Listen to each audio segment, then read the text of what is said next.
하나님 말씀은 예레미야 8장입니다. 예레미야 8장 1절부터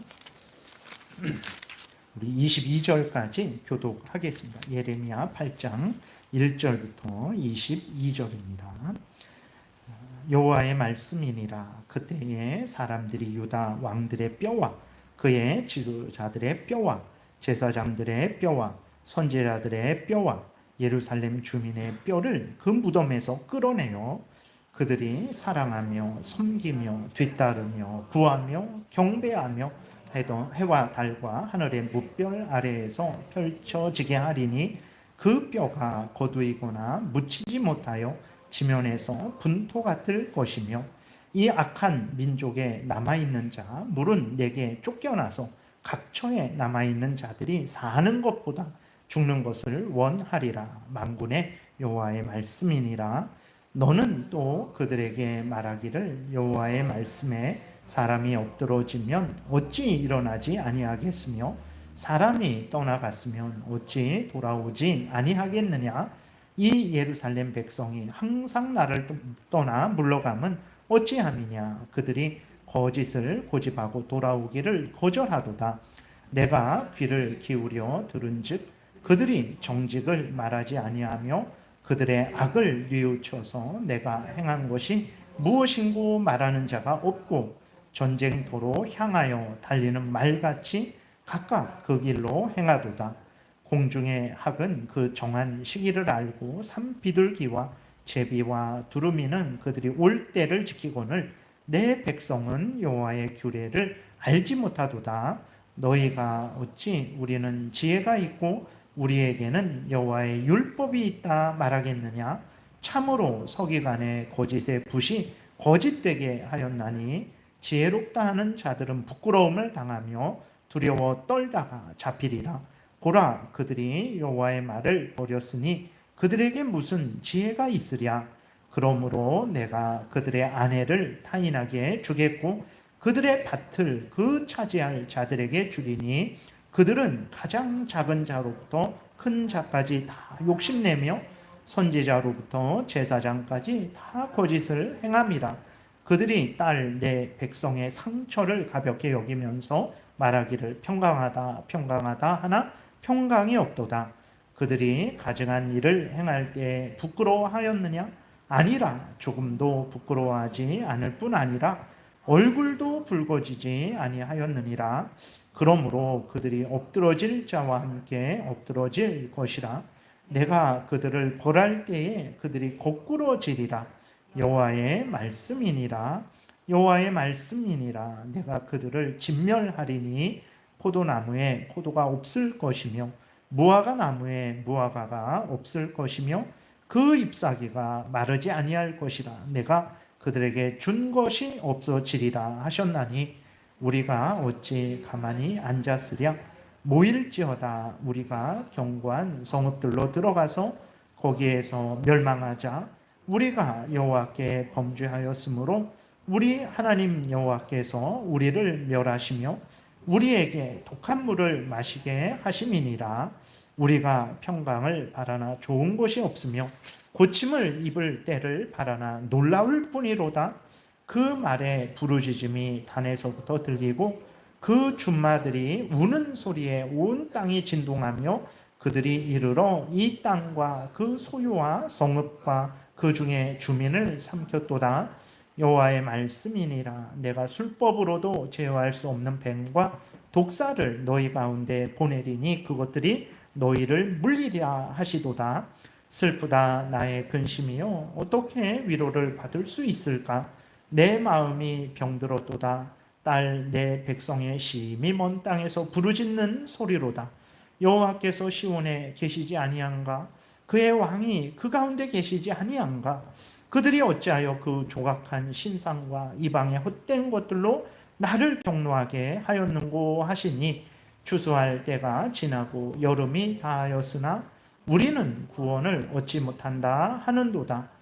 딸 내 백성이 상하였으므로 나도 상하여 슬퍼하며 놀라움에 잡혔도다. 길르앗에는 유향이 있지 아니한가. 그곳에는 의사가 있지 아니한가. 딸 내 백성이 치료를 받지 못함은 어찌 됨인고. 아멘. 기도드리겠습니다. 살아계신 하나님 아버지 감사합니다. 하나님의 말씀을 전하고 듣습니다. 성령께서 역사하셔서 하나님의 뜻을 잘 깨달아 알게 도우소서. 알려주시는 대로 믿고 따르게 도우소서. 재앙을 당하지 않을 것이고 재앙을 당해도 능히 승리하고 이길 것이고 하나님과 늘 동행할 것이고 때가 되면 천국에서 영생을 영광 중에 누릴 줄 믿사오니 하나님의 뜻을 잘 깨닫고 믿고 순종하는 은혜를 이 시간 부어 주옵소서. 예수 그리스도의 이름으로 기도드렸습니다. 아멘. 예, 오늘 본문에서 이제 하나님은 이스라엘 백성들의 죄악을 이제 지적하시면서 그 죄악으로 인해서 이스라엘 백성들이 바벨론에 의해 멸망당할 것임을 또 말씀을 하고 계세요. 그래서 하나님께서 그렇게 이제 반복해서 말씀을 하셨는데도 불구하고 이스라엘 백성들은 아주 마음이 완악해 갖고 그렇게 말씀하시는데도 그렇게 듣지 않은 것을 오늘 또 우리가 확인하게 됩니다. 1절에 보게 되니까 바벨론 왕이 이제 유다를 침략하게 되는데 그때 무슨 일이 일어날 것이냐. 바벨론 군대에 의해서 유다 왕들의 뼈, 지도자들의 뼈, 제사장들의 뼈, 선지자들의 뼈, 예루살렘 주민의 뼈가 무덤에서 파헤쳐져서 땅에 흩어질 것이고 땅에 먼지가 될 것이다. 이렇게 말씀을 하고 있어요. 그리고 또 살아남은 자들은 죽는 것이 더 낫다.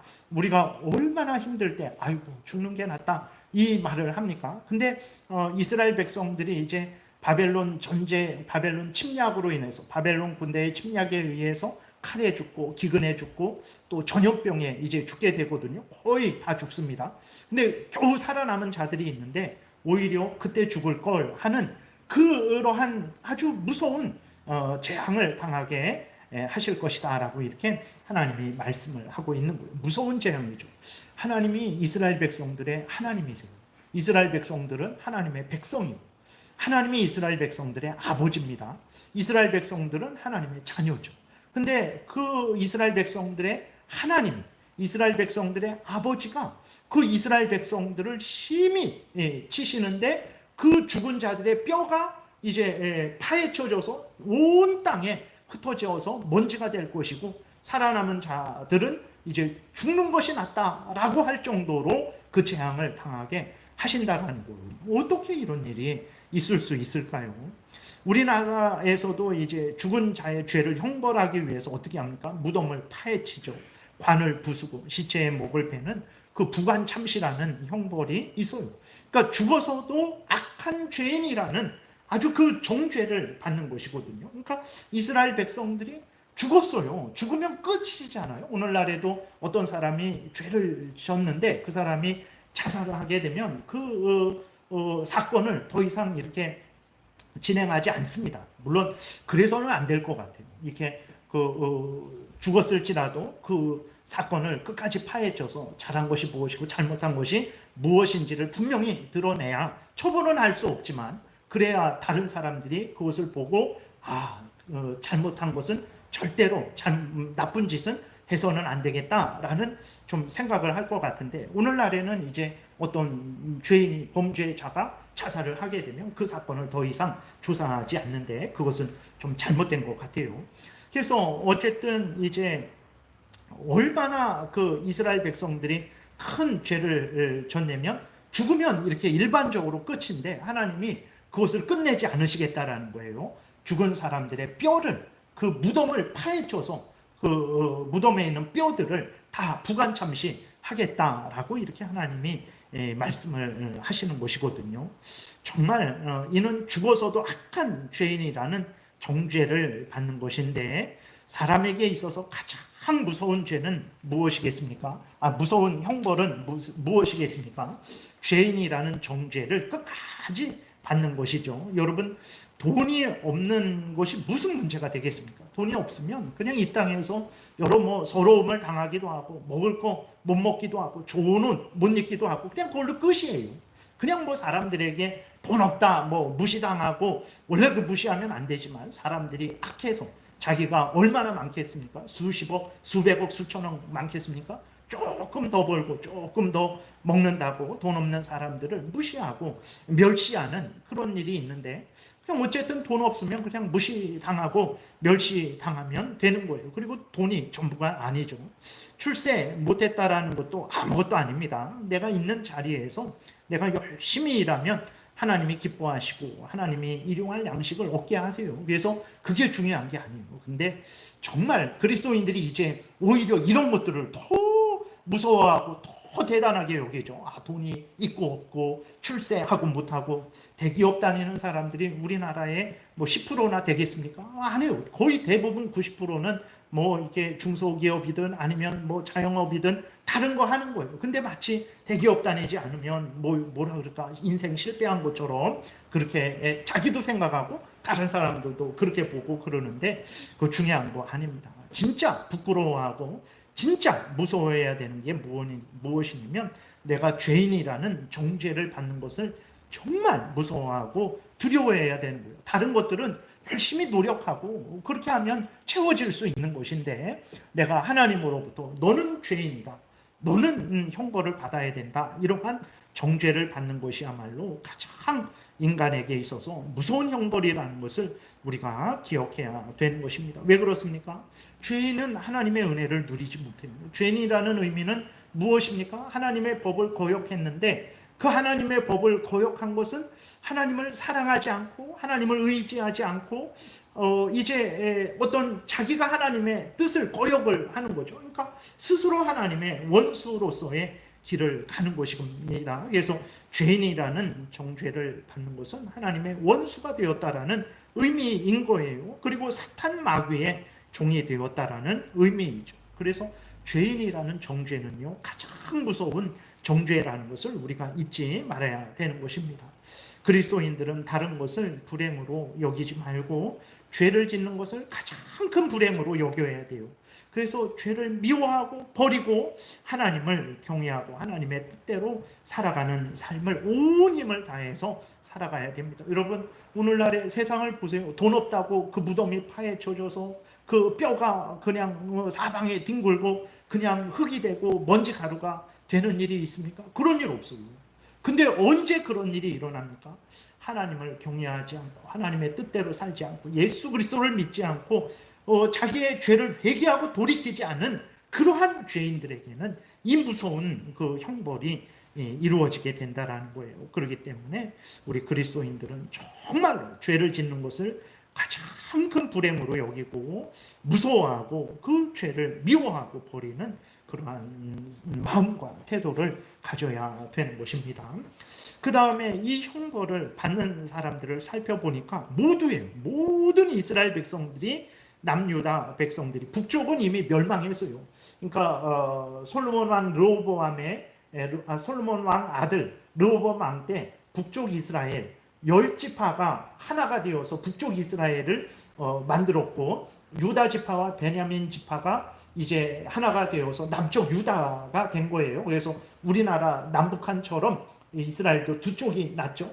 근데 이 북쪽 10지파는 이미 아수르에 의해서 멸망을 당했어요. 100년 전, 지금 오늘 본문보다 한 100년 전쯤 해서 멸망을 당한 것이고, 오늘 본문은 이제 남쪽 유다 백성만 살아남은 상태인 건데, 그 남쪽 유다 모든 백성들이 하나님 앞에 범죄를 한 거예요. 그래서 그 1절에 다시 보게 되면 이렇게 기록되어 있죠. 여호와의 말씀이니라. 그때에 사람들이 유다의 왕들, 그 다음에 그의 지도자들의 지도자들, 그 다음에 제사장들의 선지자들의 예루살렘 주민의 그러니까 왕들, 지도자들, 선지자들, 제사장들, 백성들, 모든 자들의 뼈가 다 파헤쳐져서 그 온 땅에 이제 흩어지게 될 것이다 라고 이렇게 하나님이 말씀을 하고 있는 거죠. 그러니까 무슨 말입니까? 모든 예루살렘 백성들이 다 죄를 졌다라는 놀라운 일이죠. 모든 이스라엘 백성들이 다 우상 숭배에 동침했다라는 거예요. 그래서 그 2절에 보게 되면 그 하나님이 그 뼈들을 다 끌어내서 어떻게 하시냐, 2절에 그들이라는 것은 예루살렘 모든 사람들, 왕들, 제사장들, 선지자들, 백성들, 모든 사람들을 말하는 거죠. 그들이 사랑했대요. 무엇을 사랑했습니까? 그들이 섬겼대요. 그리고 뒤따랐대요. 구했대요. 간절히 추구했대요. 그리고 경배했대요. 근데 문제는 무엇이냐면 하나님을 사랑하고 하나님을 섬기고 하나님을 뒤따르고 하나님을 구하고 하나님을 경배했던 것이 아니라 2절 보게 되니까 해와 달과 하늘의 무별들을 사랑하고 그 우상들을 섬기고 우상들을 뒤따르고 우상들을 구하고 우상들을 경배했다라는 것. 놀라운 일이죠. 어떻게 이스라엘 모든 백성들이 전부 우상을 전적으로 의지하고 전적으로 그렇게 우상 숭배하는 죄를 지을 수 있었을까? 우리가 참 이상하죠. 어떻게 그럴 수 있었을까? 우리가 참 이해가 되지 않아요. 근데 예레미야 지난 시간에 우리가 살펴봤던 대로 7장 18절에도 보게 되면 우상 숭배하는데 온 가족이 우상 숭배했다라고 나와 있죠. 7장 18절에 자식들은 나무를 줍고 아버지들은 불을 피우고 부녀들은 가루를 반죽하고 하늘의 여왕을 위해 과자를 만들고 그들이 또 다른 신들에게 전제를 부었다라고 이렇게 기록이 되어 있어요. 그러니까 이게 하나님이 그냥 거짓말 하시는 게 아니고 물론 거기에 예레미야도 있고 또 예레미야와 함께하는 그 바룩도 있고 참 하나님을 경외하는 사람들이 있었지만 아주 극소수고 대부분의 이스라엘 백성들은 모두가 다 이렇게 우상 숭배를 한 거죠. 온 가족이 우상 숭배했고 모든 백성이 우상 숭배한 것을 우리가 알 수 있죠. 근데 이러한 일이 그때만 있었던 게 아니고 오늘날에도 정말 우리 주변에 많이 있습니다. 예를 들어서 공산주의가 세상을 휩쓸 때 어떻게 했습니까? 이 지구의 절반이 공산주의를 따랐어요. 물론 뭐 중국이나 소련이나 북한이나 그러한 가운데서 그걸 억지로 그것을 저항하고 반항하는 사람들도 있었지만 아주 극소수였죠. 대부분의 그 지도자들 그 다음에 백성들이 다 그 공산주의 악한 사탄의 사상을 따른 것을 우리가 보지 않았습니까? 그리고 오늘날도 마찬가지요. 오늘날 수많은 사람들이 가장 중요하게 여기는 것이 무엇입니까? 그리스도인들도 여기에서 이제 어떤 벗어나지 못하는 경우도 많죠. 오늘날 수많은 사람들이 가장 중요하게 여기는 것, 마치 하나님처럼 여기는 게 무엇입니까? 돈이죠. 예. 그러니까 돈이 악한 거는 아니에요. 돈은 돈입니다. 돈을 가지고 우리가 올바르게 잘 사용을 하면 되는데 근데 어떻게 합니까? 돈을 의지하죠. 돈 때문에 다른 사람을 미워합니다. 돈 때문에 다른 사람을 죽여요. 그래서 믿지 않는 사람들 중에는 돈 때문에 하나님을 믿지 않는 사람도 많아요. 아니 내가 피땀 흘려 번 돈을 왜 내가 교회에 갖다 바치냐? 나 헌금하기 싫어서 나는 교회 안 나가겠다라고 생각하는 사람도 많아요. 그리스도인들 중에서도 돈 때문에 하나님을 떠나는 경우가 많습니다. 예. 이렇게 돈을 더 중요시 하는 거죠. 하나님, 우리의 생사와 복은 하나님께 있다라고 하나님이 이렇게 성경 전체를 통해서 우리에게 알려주고 있죠. 돈을 사랑하지 말아라. 내가 너희를 버리지 않을 것이다. 너희들과 항상 함께 있을 것이다. 내가 너희를 도우실 것이다. 하나님이 말씀을 하시는데도 우리 그리스도인들은 믿지 못하죠. 하나님밖에 없어요. 저는 아무것도 없습니다. 정말 돈도 없고 연줄도 없고 건강도 없고 아무것도 없고 하나님만 있습니다. 그러면 그 사람은 어떻게 합니까? 아이고 나는 가장 불쌍합니다. 이렇게 생각을 하죠. 다른 그리스도인들도 하나님밖에 없는 사람을 볼 때 정말 불쌍하고 비참하다라고 생각해요. 아니 하나님이 가장 큰 복 아닙니까? 하나님만 있으면 되잖아요. 하다못해 젊은 사람들 서로 사랑할 때 다 필요 없어. 당신만 있으면 돼. 사람들도 정말 다른 거 없어도 당신만 있으면 돼 라고 하고 당신이 있으면 기뻐하고 즐거워하고 만족하고 자족하는데 그리스도인들은 하나님이 우리와 함께 계시는데 그리스도인들은 스스로 나는 가장 불행하고 불쌍하구나 생각을 하고 다른 그리스도인들도 당신은 정말 불행하고 불쌍하구나 이런 생각을 하는 거죠. 그러니까 우리 그리스도인들도 정말 이렇게 교회 잘 다니고 예배를 드리고 이렇게 하니까 나는 문제 없다라고 생각하지만 하나님을 가장 제일 우선 중심으로 삼지 않는 거죠. 하나님을 가장 나의 큰 복으로 삼지 않는 거죠. 그리고 하나님을 섬기고 사랑하고 그 말씀을 듣고 기도도 하고 회개도 하지만 그러나 하나님과 같이 돈도 중시하는 거죠. 어떻게 하나님만 있으면 살 수 있습니까? 돈도 있어야지. 물론 돈 없으라는 말이 아닙니다. 돈 없어도 뭐 다 괜찮다 이런 말이 아니에요. 돈은 있어 우리에게 소중한 것이고 필요한 것이지만 우리가 의지할 거는 아니죠. 돈 때문에 하나님을 멀리한다든지 하나님을 떠난다든지 그런 일은 해서는 안 되는데 우리 그리스도인들도 우리 자신을 자세히 돌아보게 되면 정말 하나님을 의지하는 것처럼 돈을 의지하는 그러한 일들이 있는 거죠. 그러니까 세상 사람들은 돈이 거의 전부예요. 돈 때문에 결혼 안 하잖아요. 돈 때문에 자식 안 낳잖아요. 돈 때문에 이혼하잖아요. 돈 때문에 말씀드렸던 대로 사람을 죽이기까지 하잖아요. 그러니까 돈이 우상이 된 거예요. 그러니까 이스라엘 백성들이 어떻게 그 모든 이스라엘 백성들이 하나가 되어서 범죄를 할까라고 그렇게 생각을 할 때에 이스라엘 백성들이 이런 차원의 범죄를 한 거예요. 그들이 다 도둑놈들이고 다 살인자들이고 다 간음자들입니까? 그러지 않았어요. 그들은 안식일마다 제사를 드렸죠. 매일 아침 저녁으로 하나님께 제사를 드렸죠. 절기 때마다 제사를 드렸죠. 하나님 섬기지 않았던 일이 없어요. 하나님을 잘 섬겼습니다. 그러나 하나님 제일 우선 중심으로 삼지 않은 거죠.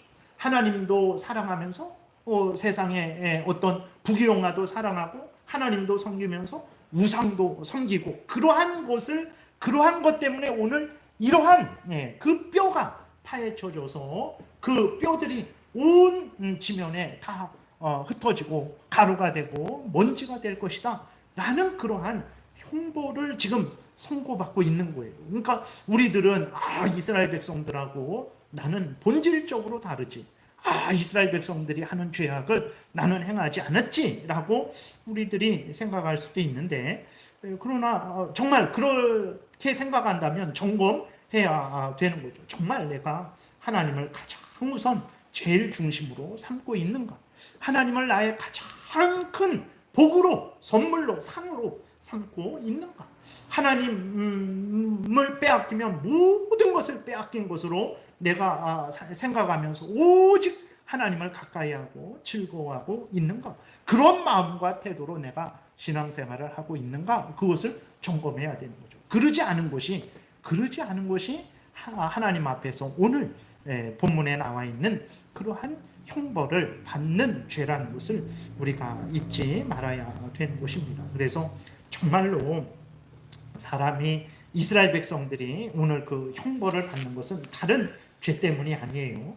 정말 하나님을 제일 우선 중심으로 삼지 않은 그 죄 때문이라는 것을 우리가 분명히 기억을 하고 나는 정말 하나님을 제일 우선 중심으로 삼고 있는지 우리가 늘 점검하고 그렇지 않을 때 회개하고 돌이키고 정말 내 마음 중심으로 가정에서도 직장에서도 교회에서도 대한민국 국민으로서도 내가 무엇을 하든지 어디에 있든지 하나님을 제일 사랑하고 의지하고 하나님 뜻대로 하나님 영광 위해서 살아가고자 하는 마음을 가지고 있는지 그러한 삶을 살아가고 있는지를 점검을 해야 되는 것입니다. 그래서 이러한 마음과 태도가 아닌 이스라엘 백성들을 향해서 그러니까 하나님도 섬기지만 하나님처럼 우상도 섬기는 하나님을 섬기지만 하나님처럼 자기도 섬기는 하나님을 섬기지만 하나님처럼 그 세상 부귀영화를 섬기는 이스라엘 백성들을 향해서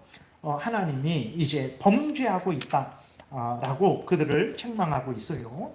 우리 4절부터 12절까지 우리 교독하겠습니다. 오늘 본문 4절부터 12절 하나님이 이스라엘 백성들을 향해서 그 이스라엘 백성들의 죄를 드러내시는 내용이에요. 교독하겠습니다. 너는 또 그들에게 말하기를 여호와의 말씀에 사람이 엎드러지면 어찌 일어나지 아니하겠으며 사람이 떠나갔으면 어찌 돌아오지 아니하겠느냐. 이 예루살렘 백성이 항상 나를 떠나 물러가면 어찌함이냐. 그들이 거짓을 고집하고 돌아오기를 거절하도다. 그러니까 하나님을 떠났는데 이스라엘 백성들이 가나안 땅을 떠나서 바벨론으로 도망간 것도 아니고 저기 다른 나라로 도망간 것도 아니에요. 예루살렘에 남아 있으면서 성전 제사를 드리고 있는데 하나님이 거짓을 행하고 있다, 돌아오기를 거절하고 있다라고 이렇게 말씀하는 것은 앞에서 말씀드린 대로 전적으로 하나님 제일 우선 중심의 신앙을 갖지 않고 하나님도 섬기면서 우상도 섬기고, 하나님도 섬기면서 돈도 섬기고, 하나님도 섬기면서 자기도 섬기고, 그리고 하나님 말씀도 따르면서 좀 좀 이렇게 나에게 이익이 되지 않고 어떤 그 중요한 순간에는 세상 법도 따르고 이런 식으로 전적으로 하나님 뜻대로 살지 않으니까 예루살렘에 남아 있으면서 예루살렘 성전에서 제사를 드리는 이스라엘 백성들을 향해서 너희들이 거짓을 행하고 있다, 너희들이 나에게 돌아오지 않고 있다, 이렇게 말씀을 하고 계신 거예요. 6절, 내가 귀를 기울여 들은즉 그들이 정직을 말하지 아니하며, 하나님 말씀대로 말하지 않는 거죠. 자기 생각을 말하고 자기 경험을 말하고 세상 그 통용되는 그런 것들을 말을 하는 거죠. 그들의 악을 뉘우쳐서 내가 행한 것이 무엇인고 말하는 자가 없고 하나님의 말씀을 말하는 자가 없다라는 거예요. 전쟁터로 향하여 달리는 말같이 각각 그 길로 행하도다. 공중의 학은 그 정한 시기를 알고 산비둘기와 제비와 두루미는 그들이 올 때를 지키거늘 내 백성은 여호와의 규례를 알지 못하도다. 하나님이 말씀하신 것에 관심이 없는 거죠. 그러니까 다 버린 건 아니에요. 그들이 그 하나님의 말씀을 전하고 듣지만 전적으로 그 말씀대로 따르는 것이 아니라 거기에 자기의 생각을 덧붙이는 것이고 자기들에게 손해가 되는 것들은 빼버리는 거죠. 그것을 보고 하나님의 규례를, 하나님의 말씀을 알지 못한다 말씀을 하시는 거죠. 8절, 너희가 어찌 우리는 지혜가 있고 우리에게는 여호와의 율법이 있다 말하겠느냐. 참으로 서기관의 거짓의 붓이 거짓되게 하였나니 지혜롭다 하는 자들은 부끄러움을 당하며 두려워 떨다가 잡히리라. 보라, 그들이 여호와의 말을 버렸으니 그들에게 무슨 지혜가 있으랴. 9절에 8절에 보게 되면 우리는 지혜가 있고 우리에게는 여호와의 율법이 있다. 정말 그랬어요. 이스라엘 백성들이 하나님의 말씀 던져버리고 불경을 갖고 온 것도 아니고 이슬람의 코란을 갖고 온 것도 아니에요. 그들은 하나님의 율법을 가지고 있었고 안식일마다 전하고 듣고 있었어요. 근데도 하나님이 너희들에게 율법이 어디 있느냐? 라고 말씀하신 것은 말씀드린 대로 전적으로 말씀에 근거하고 생각하고 말하고 행하는 게 아니라 말씀도 듣지만 사람의 말도 듣고 하나님 말씀도 듣지만 세상의 유혹의 말도 듣는 그 상태를 보고 하나님이 너희에게는 여호와의 율법이 없다라고 말한 것이라는 것을 우리가 생각해야 됩니다. 10절에 그러므로 내가 그들의 아내를 타인에게 주겠고 그들의 밭을 그 차지할 자들에게 주리니 그들은 가장 작은 자로부터 큰 자까지 다 욕심내며 선지자로부터 제사장까지 다 거짓을 행함이라. 그들이 딸 내 백성의 상처를 가볍게 여기면서 말하기를 평강하다 평강하다 하나 평강이 없도다. 그러니까 선지자나 제사장들이나 서기관들이 다 하나님 앞에서 이스라엘 백성들을 위해서 하나님의 말씀을 전해야 되는 자들인데 옳고 이것은 옳고 하나님이 상을 주실 것입니다. 저것은 그것은 잘못되었고 하나님이 벌을 주실 것입니다. 이렇게 전해서 옳은 일을 행한 자들로 더 옳은 일을 행하게 하고 잘못된 일을 행한 자들로 그 죄를 깨닫고 회개해야 되는데 옳은 일을 행했어도 관심도 없고 틀린 일을 행했어도 잘했습니다. 괜찮을 거예요. 평강할 것입니다. 안심하십시오. 이렇게 해갖고 그러니까 제사장들도 선지자들도 왕도 다 그런 식으로 백성들을 지도하고 백성들도 그냥 자기들의 죄를 지적해 주기를 싫어하죠. 그냥 잘한다, 착하다, 옳다 그렇게 하기만 바라는 거죠. 그러니까 지도자들도 백성들도 모두가 하나가 되어서 범죄를 하게 된 거죠. 12절 그들이 가증한 일을 행할 때 부끄러워하였느냐 아니라 조금도 부끄러워하지 않을 뿐 아니라 얼굴도 붉어지지 아니하였느니라. 그러므로 그들이 엎드러질 자와 함께 엎드러질 것이라. 그래서 내가 그들을 벌할 때에 그들이 거꾸러지리라. 여호와의 말씀이니라. 이렇게 기록이 되어 있어요. 그러니까 마치 오늘날 우리들도, 그리스도인들도 뭐 우리가 어떻게 하나님 뜻 따라 그렇게 마음을 다하고 뜻을 다하고 힘을 다하고 목숨을 다할 수 있는가? 이게 사람이 그런데 어떻게 그럴 수 있는가? 라고 하면서 하나님 앞에 마음을 다하고 뜻을 다하고 목숨을 다하는 것을, 다하지 않는 것을 아주 당연시 여기는 그런 경우가 있죠. 늘 자주 말씀을 드리지만, 여러분 남편과 아내가 있는데 남편이 아내가 남편이 아내를 향해서 사랑을 50% 주고 50%는 다른 여자에게 주면서, 아니 내가 어떻게 당신에게 100% 사랑을 줄 수 있단 말이야. 사람이 그럴 수 있겠어? 그러면 여러분 아내 된 자로서, 남편 된 자로서, 그렇죠. 정말 어떻게 그럴 수 있겠습니까? 나에게 50%만 줘도 감사하지. 다른 사람에게 50%의 사랑을 주세요. 이렇게 할 수 있는 사람이 있습니까? 우리들은 머리끄댕이를 잡고 난리를 필 거예요. 어떻게 그럴 수 있냐고. 근데 하나님 앞에서는 그럴 수 있다라고 하는 거죠. 그러니까 여기 12절에 보게 되면 가증한 일, 그것이 무엇입니까? 하나님을 경외하지 않고 하나님의 뜻대로 살지 않는 그 일이 가증한 일이죠.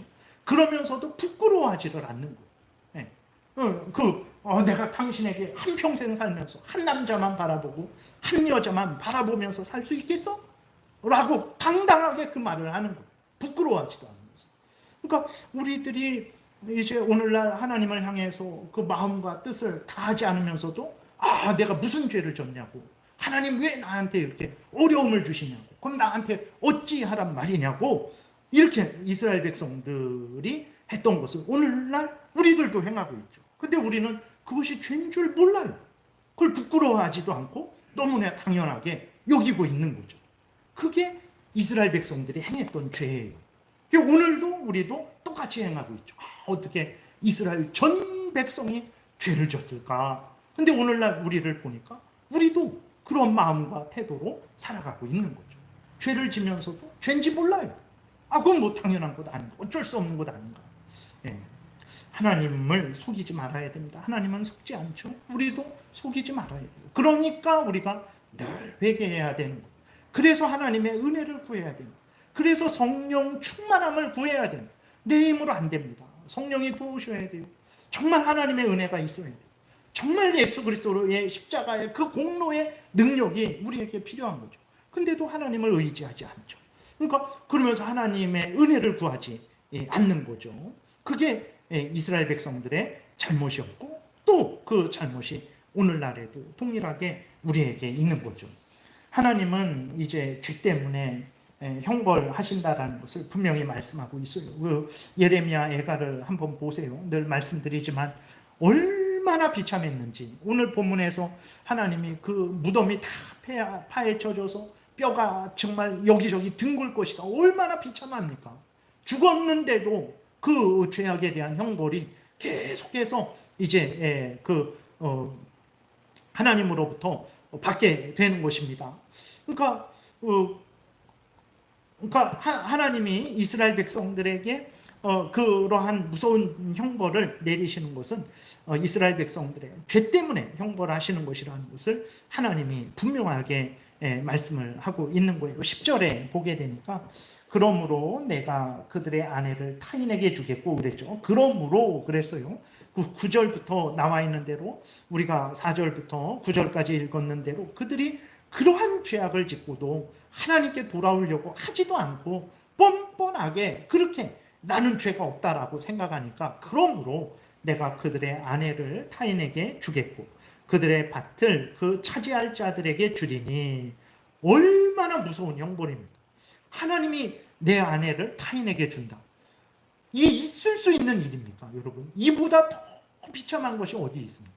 근데 이게 돈 없어서 그렇게 된 게 아니에요. 죄 때문에 이러한 재앙이 있게 된다라는 것입니다. 13절에 여호와의 말씀이니라. 내가 그들을 진멸하리니 그랬어요. 내가 그들을 적당히 그냥 혼내겠다. 이게 아니라 완전히 쓸어버리겠다 말씀을 하시는 거죠. 그래서 포도나무에 포도가 없다. 완전히 다 훑어버린 거죠. 무화과 나무에 무화과가 없을 것이며 그 잎사귀가 마를 것이다. 아주 철저한 하나님의 진노의 형벌을 말하는 거예요. 내가 그들에게 준 것이 없어지리라. 하나님이 그 이스라엘 백성들에게 주신 은혜를 다 하나님이 거두어 가시겠다. 이렇게 말씀을 하시는 거죠. 16절부터 17절에 보니까 그 말에 부르짖음, 그러니까 그 바벨론 군대가 타고 오는 그 말들이 부르짖는 거예요. 그게 단 이스라엘 백성 꼭대기, 이스라엘 백성이 이렇게 길쭉한데 그 이스라엘 백성 끝에서부터, 바벨론이 북쪽에서 오니까 그 이스라엘 백성 그 끝에서부터 말들의 부르짖음이 이제 들리는 거죠. 그 준마들이 우는 소리에 온 땅이 진동하며 그들이 이르러 이 땅과 그 소유와 성읍과 그 중에 주민을 삼켰도다. 여호와의 말씀이니라.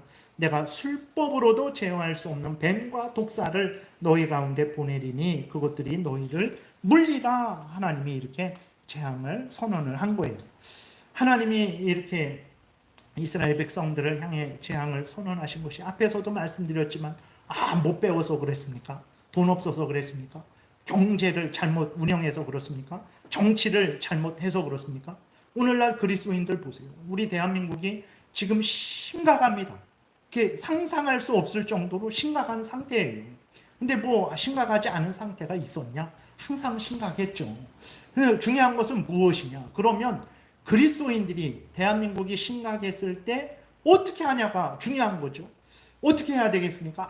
이 사람 때문에 그렇다, 저 사람 때문에 그렇다. 그리스도인들이 이 성경을 보면서도 이스라엘 백성들이 뼈가 무덤에서 파헤쳐져서 흩어지고 정말 그 예루살렘 애가 보게 되면 자녀 그 남녀노소 임신부들이 다 칼에 비참하게 죽어서 길거리에 널브러져 있고 그 살아남은 사람들은 살아야 되니까 자기 자식을 삶아서 먹는 이런 비참함이 왜 일어났습니까? 죄악 때문에 일어난 것이거든요. 이스라엘 백성 이스라엘 백성들의 죄악 때문인 거예요. 근데 오늘날 이러한 성경을 읽으면서도 오늘날 그리스도인들이 어떠한 마음과 태도를 가지고 있습니까? 정말 이 사람 때문에 안 되고 저 사람 때문에 안 되고 이것 때문에 안 되고 나라가 심각하고 혼란하고 어지럽게 되면 정말 하나님 앞에 무릎을 꿇어야 될 거 아니에요. 이 사람이 올바로 살아가게 해주세요. 저 사람이 올바로 살아가게 해주세요. 이 당이 올바르게 행하게 해주세요. 저 당이 올바르게 행하게 해주세요라고 하나님 앞에 정말 우리가 올바른 것이 무엇인지를 분명히 드러냈다면 그리스도인들 800만이 되는 그 그리스도인들이 옳고 그름을 분명하게 성경 말씀에 근거해서 이것은 도둑질이니까 안 됩니다. 저것은 음행이니까 안 됩니다. 이렇게 하나님의 말씀대로 올바르게 드러냈다면 정말 그 주변 사람들이 그렇게 막 살았겠습니까? 그러면 그리스도인들은 나라의 그 혼란함과 어지러움을 보면 이게 죄 때문이라는 것을 깨달아 알고 무릎 꿇고 회개하고 용서를 빌고 은혜를 구하고 자기가 하나님의 뜻대로 자기가 있는 곳에서 그렇게 살아가야 되잖아요.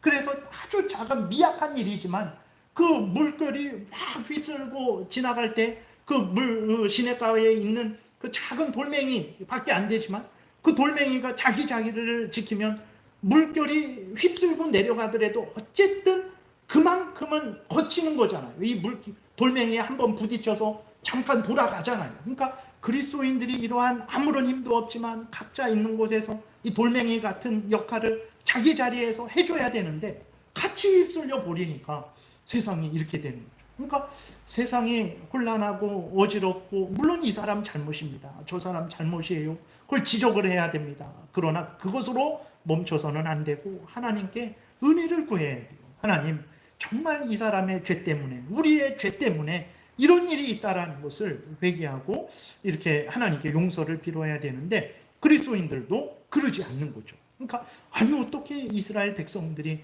저런 잘못을 저질렀을까? 하지만 오늘도 똑같이 그리스도인들이 똑같은 잘못을 저지르고 있는 거예요. 하나도 나은 생각, 나은 행동을 하지 못하고 있는 거죠.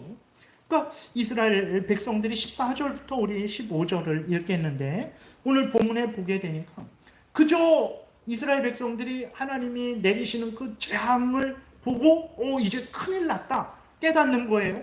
그러면 어떻게 해야 됩니까? 무릎 꿇고 하나님 앞에 나아가야 되는데 그러지 않고 오히려 어쩔 수 없으니까 조금만 더 어떻게 좀 버티다가 망하면 어쩔 수 없지, 이런 생각을 하고 있어요. 14절 15절 우리가 한 목소리로 같이 읽겠습니다. 우리가 어찌 가만히 앉았으랴. 모일지어다 우리가 견고한 성읍들로 들어가서 거기에서 멸망하자. 우리가 여호와께 범죄하였으므로 우리 하나님 여호와께서 우리를 멸하시며 우리에게 독한 물을 마시게 하심이니라. 우리가 평강을 바라나 좋은 것이 없으며 고침을 입을 때를 바라나 놀라운 뿐이로다. 그러니까 말씀드린 대로 하나님이 재앙을 내리는 것을 이들이 깨달아 아는 거예요. 그래서 우리가 큰일 났다. 그럼 어떻게 해야 됩니까? 정말 우리가 평강을 바라나 좋은 것도 없고 고침을 바라나 이거 고쳐지는 때가 임하지도 않는구나. 정말 그러면 어떻게 해야 됩니까? 하나님 앞에 나아가서 무릎 꿇고 회개하고 용서를 빌고 은혜를 구해야 되는데 어떻게 하냐면 견고한 성읍에 들어가서 거기서 한번 버텨보자. 버티다가 안 되면 어쩔 수 없지. 그냥 죽는 거지. 그러니까 견고한 성읍으로 들어가서 거기서 멸망하자. 이렇게 하는 거예요. 얼마나 어리석습니까? 오늘날 우리 그리스도인들이 지혜가 있는 자들이잖아요. 하나님을 아는 자들이잖아요. 인간의 생사와 복이 하나님에 의해서, 나라의 흥망성쇠가 하나님에 의해서 되어진다라는 것을 알고 있는 자들이잖아요. 세상은 모릅니다. 세상은 사람에 의해서, 아니면 있지도 않은 조상신에 의해서, 아니면 행운에 의해서 되어진다라고 생각하지만 우리는 하나님에 의해서 되어진다라는 것을 알고 있잖아요. 하나님의 은혜를 받으면 회복될 줄을 알고 있잖아요. 그리고 하나님의 은혜를 받는 것도 알고 있잖아요. 회개하고 용서를 빌고 은혜를 구하면 하나님이 용서하고 회복하게 하신다라는 것을 알고 있잖아요. 근데 그리스도인들이 그것을 알면서도 이 어려운 상황, 어지러운 상황을 보면서도 무릎 꿇고 회개하고 기도하지 않아요. 큰일 났다. 큰일 났다. 저 사람 원망, 이 사람 원망, 그것만 하다가 그냥 가만히 어쩔 수 없지, 망하면 어쩔 수 없지, 이런 생각을 똑같이 하고 있지 않습니까? 그러니까 이스라엘 백성들이나 오늘 우리 대한민국에 있는 그리스도인들이나 크게 다를 바가 없는 거죠. 한 2600년, 지금부터 2600년 전이거든요. 2600년 정도가 흘렀는데도 전혀 변하지도 않는 거예요. 그래서 하나님이 새로운 말씀 안 주셔도 돼요. 2600년 전에 이스라엘 백성들이 어리석게 생각하고 말했던 것을 알려주셔서 오늘 우리에게 충분히 가르칠 수 있는 거죠. 여러분, 우리의 모습은 어떻습니까? 하나님께로 가까이 가기를 즐거워하고 있습니까? 이스라엘 백성들은 멸망이 보이는데도 하나님이 내린 재앙이라는 것을 알면서도 하나님께 나아가지 않아요. 우리들은 어떻습니까? 하나님 앞에 나아가기를 즐거워하고 있습니까? 범사에 하나님을 인정하고 의지하고 동행하고 순종하기를 좋아하고 있습니까? 마음 중심으로부터 전인격적으로 생각도 말도 행동도 하나님을 향하고 하나님을 기뻐하고 하나님의 말씀을 따르는 그 삶을 살려고 하고 있고 살기 위해 애쓰고 힘쓰고 있습니까? 내 힘이 부족하고 연약하다는 것을 깨달아 알고 하나님의 은혜를 간절히, 성령의 도우심을 간절히 구하고 있습니까?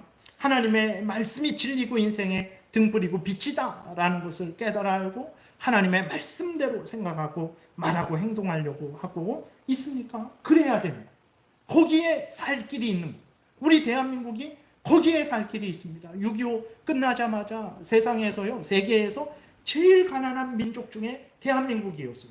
근데 하나님의 은혜로 70년 만에 세계 10대 강국에 들었어요. 이런 나라가 없습니다.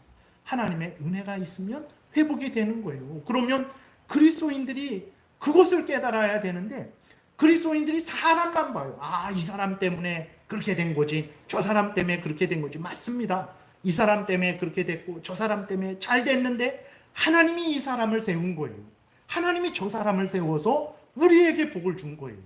그럼 그것을 깨달아 알고 하나님께 은혜를 구하고 좋은 지도자를 위해서 기도해야 되는데 그리스도인들이 그냥 세상 사람들과 같이 원망과 불평과 책임만 돌리다가 그냥 가만히 있는 거죠. 결국은 가만히 있다 멸망하게 되는 것입니다. 우리가 정말 오늘 본문에 나오는 예레미야 당시 이스라엘 백성들과 다른 생각, 다른 말, 다시 말해서 하나님을 경외하고 실제로 하나님께로 돌아가서 하나님을 의지하고 내가 있는 자리에서 미약하지만 내가 할 일을 정말 감사함으로 내가 할 수 있는 만큼 내가 감당하고 있는가, 그것을 점검해야 되는 거죠. 이스라엘 백성들은 그러지 않았어요. 그래서 예레미야가 탄식을 합니다. 18절부터 22절에 보게 되면 예레미야가 하나님 앞에서 탄식해요. 그런 어리석은 이스라엘 백성들을 보면서 탄식하죠. 18절부터 22절 우리 교독하겠습니다. 슬프다 나의 근심이여, 어떻게 위로를 받을 수 있을까? 내 마음이 병들었도다. 딸 내 백성의 심히 먼 땅에서 부르짖는 소리로다. 여호와께서 시온에 계시지 아니한가? 그의 왕이 그 가운데 계시지 아니한가? 그들이 어찌하여 그 조각한 신상과 이방의 헛된 것들로 나를 경노하게 하였는고 하시니. 그러니까 하나님이 이 이스라엘 백성들 가운데 계신데 이스라엘 백성들이 조각한 신상과 이방의 헛된 우상을 섬겨갖고 하나님이 진노하게 됐다라고 하나님이 말씀을 하신다라는 거예요. 20절 추수할 때가 지나고 여름이 다 하였으나 우리는 구원을 얻지 못한다 하는도다. 딸 내 백성이 상하였으므로 나도 상하여 슬퍼하며 놀라움에 잡혔도다.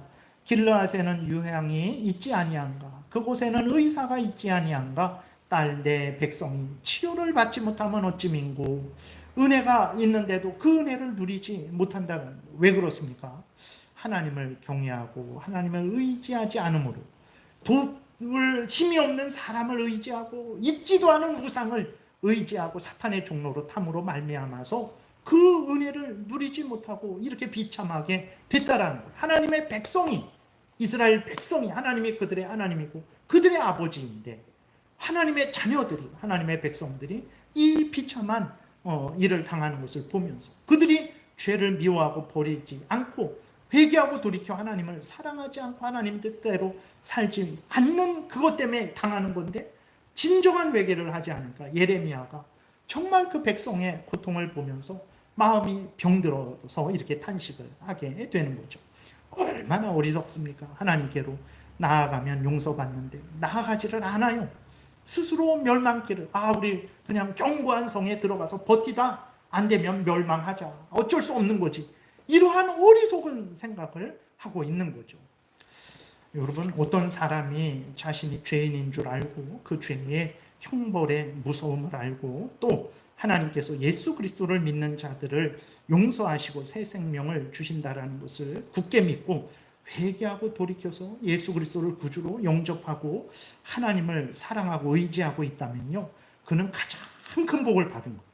정말 그거는 정말 세상에서 정말 사람들이 줄 수도 없고 생각해낼 수도 없는 가장 큰 복을 받은 거죠. 왜 그렇습니까? 그는 멸망하지 않은 거예요.